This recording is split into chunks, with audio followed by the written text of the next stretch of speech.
Ya, assalamualaikum sobat sekalian, bertemu kembali dengan TMC Vlog. Selamat Hari Raya Idul Adha bagi teman-teman sekalian. Dan di vlog kali ini kita akan bicara kembali tentang MotoGP ini. Hari ini ya, 20 Juli 2021, KTM MotoGP secara resmi itu menghadirkan informasi bahwa mereka mengkonfirmasi tes rider mereka atau pembalap uji mereka, yakni Dani Pedrosa, itu akan turun sebagai pembalap wildcard di Grand Prix yang akan datang, yaitu di Grand Prix Austria 1 atau yang biasa disebut dengan Grand Prix Styria. Nah, jadi seperti itu teman-teman sekalian. Jadi sebenarnya pada dasarnya rumor dan informasi mengenai rencana KTM menghadirkan Dani Pedrosa untuk melakukan wildcard di musim 2021 ini boleh dibilang itu sudah terjadi semenjak sepekan terakhir bulan Juni kemarin ya. Sekitar bulan tanggal 20-an Juni 2021 tuh KTM sudah mulai memberikan beberapa clue bahwa KTM sendiri itu mengajukan atau mendaftarkan nama Dani Pedrosa untuk melakukan wildcard di dua seri di musim 2021 ini, dan salah satunya mungkin yang ini Grand Prix Styria. Kita masih belum tahu yang satu lagi di mana, apakah di Austria 2 atau di Grand Prix Austria di Red Bull Ring juga, ataukah benar-benar beberapa pendapat itu memperkirakan bahwa Dani Pedrosa akan turun juga di Grand Prix Misano, di mana seperti kita ketahui Misano itu sangat disukai oleh Dani Pedrosa sendiri, dan KTM sudah melakukan banyak tes di sana. Yang menarik gitu ya, setelah KTM memberikan informasi resmi tersebut, Dani Pedrosa juga memberikan semacam sebuah keterangan bahwa sebenarnya ya, apa yang menjadi mentalitas dari Dani Pedrosa itu bukannya championship, artinya dia pengen kompetitif, dia pengen mengalahkan Fabio Quartararo mungkin, atau mengalahkan Marc Marquez, namun lebih ke mengkonfirmasi lagi apa yang telah ia lakukan sebagai pembalap penguji di KTM, terutama mengkonfirmasi mengenai paket motor KTM RC16 yang telah ia kembangkan bersama KTM.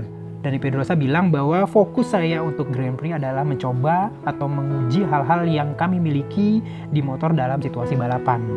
Saya ingin memahami permintaan yang mungkin dimiliki pengendara atau pembalap resminya untuk sesi dan fitur teknis yang berbeda. Ya, jadi seperti itu teman-teman sekalian. Jadi pada dasarnya Dani Pedrosa ingin mengkonfirmasi kembali gitu ya, apa yang telah dia tes. Selama ini mentalitasnya kan pada saat tes kan ya tes gitu ya, dia hanya sendiri di track, terus habis itu tanpa ada feel atau perasaan kompetitif gitu, karena nggak ada lawannya sama sekali, jadi mungkin ada beberapa feel yang hilang. Nah, Dani Pedrosa berusaha untuk mengkonfirmasi apa yang telah dia lakukan di RC16 dalam kondisi yang berbeda, yaitu dalam kondisi dimana motornya itu dalam keadaan balapan, dimana kalau dalam keadaan balapan tuh mentalitas balap juga agak sedikit berbeda, karena adrenalin pada saat membalap itu berbeda bila dibandingkan dengan adrenalin pembalap pada saat dia menjadi test rider, pada saat dia ngetes motor, itu udah pasti berbeda. Nah, jadi seperti itu teman-teman sekalian mengenai Dani Pedrosa.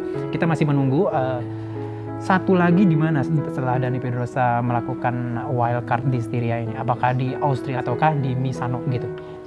Nah, informasi kedua yang mau saya berikan ke teman-teman adalah mengenai apa yang telah saya tulis juga di TMC Blog mengenai Raul Fernandez gini ya teman-teman sekalian.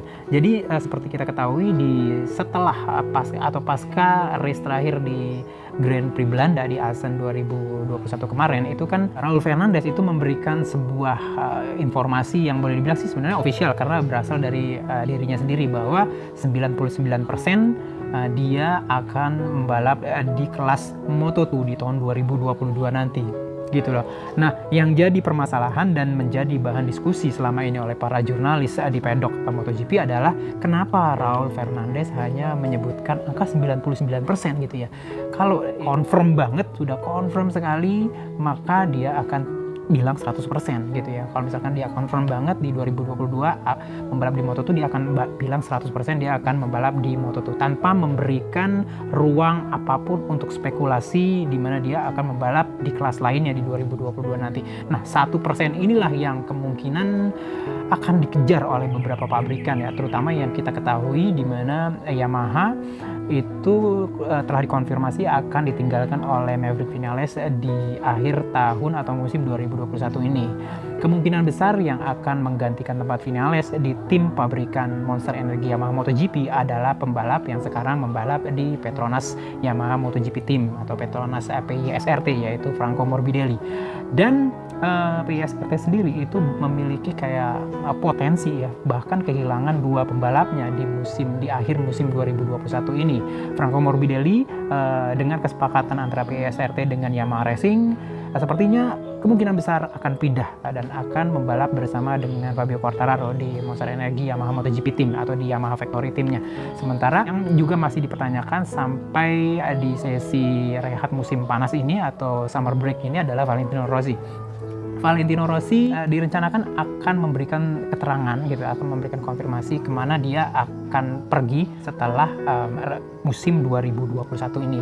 Sementara ini ada 3 ya spekulasi pilihan. Yang pertama adalah dia stay di PISRT di Petronas Yamaha Sepang Racing Team. Opsi kedua adalah dia pindah ke tim yang ia bangun, yaitu Aramco Racing Team VR46, di mana pemilik dari brand sponsor yaitu Aramco, sang sultan dari Arab Saudi, memang menginginkan Valentino Rossi bertandem dengan adik tirinya yaitu Luca Marini untuk tahun 2022 nanti. Dan yang ketiga adalah Valentino Rossi pensiun gitu. Jadi seperti itu. Nah, kalau Valentino Rossi pindah atau dia memutuskan untuk pensiun atau membuat musim 2021 ini sebagai musim terakhir, maka praktis akan ada 2 space kosong di Petronas Yamaha SRT.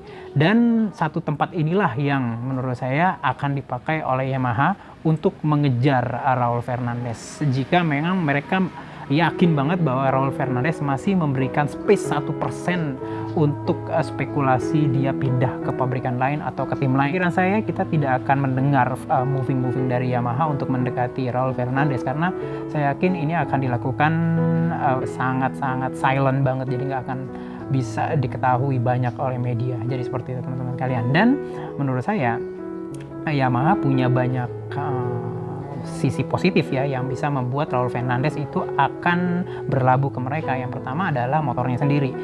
Saya yakin Yamaha tahun 2022 kalau misalkan mereka berhasil menggait Raul Fernandez, Raul Fernandez akan diberikan Yamaha M1 spek terkini, yaitu spek 2022 nanti. Nah, jadi seperti itu. Dan seperti kita ketahui, Yamaha M1 adalah salah satu motor paling friendly buat para rookie. Nah, jadi seperti itu teman-teman sekalian. Jadi pada dasarnya ini adalah sebuah kombinasi bujukan ya, antara motor pabrikan ya, terus naik ke MotoGP yang pasti ya, tidak di Moto2 lagi, dan motor Yamaha M1 sendiri yang boleh dibilang memang rookie friendly. Jadi seperti itu teman-teman sekalian.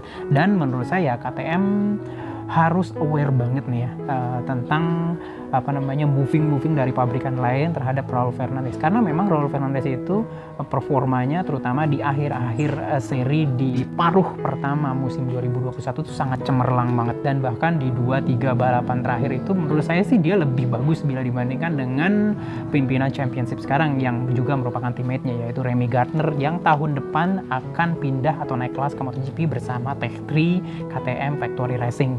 Nah, menurut saya apa yang bisa dijadikan KTM untuk menjagain gitu, ngebentengin yang namanya Raul Fernandez ini adalah langsung cepet aja, sigap, gercep untuk memberikan fasilitas apa yang terbaik buat Raul Fernandez. Dan salah satunya menurut saya adalah langsung di 2022 nanti mereka menaikkan Raul Fernandez di kelas MotoGP bersama Tech3 KTM MotoGP Factory Racing. Dan menurut saya ini adalah sebuah deal yang win-win solution. Bagi Raul Fernandez sendiri itu bagus, dan bagi KTM ini bagus juga, sehingga mereka tidak akan kehilangan talenta seperti Raul Fernandez gitu loh teman-teman sekalian. Dan kalau menurut saya, kalau misalkan kayak begini kan tim Moto2-nya KTM pun akan kosong. Dan kalau menurut saya KTM itu nggak pernah kehabisan talenta muda. Jadi kalau misalkan tim Moto2-nya di tahun 2022 itu kosong, dipastikan Acosta akan naik ke Moto2 nanti tahun 2022. Jadi artinya rider di Moto2 tahun 2022 udah sebenarnya udah kelihatan, yaitu Pedro Acosta gitu ya.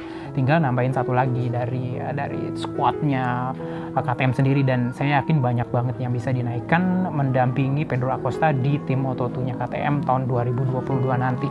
Jadi seperti itu teman-teman sekalian. Jadi kalau menurut saya KTM harus gerak cepat untuk melihat potensi kehilangan Raul Fernandez di 2022 nanti dengan cara menaikkan langsung Raul Fernandez ke MotoGP. Terutama kalau misalkan tiba-tiba yang jadi juara dunia tahun 2021 ini adalah Raul Fernandez di kelas Moto2. Itu aja yang bisa saya sampaikan di vlog kali ini. Mudah-mudahan bisa bermanfaat bagi teman-teman sekalian. Semoga kita sehat-sehat aja dan bisa berjumpa di vlog selanjutnya.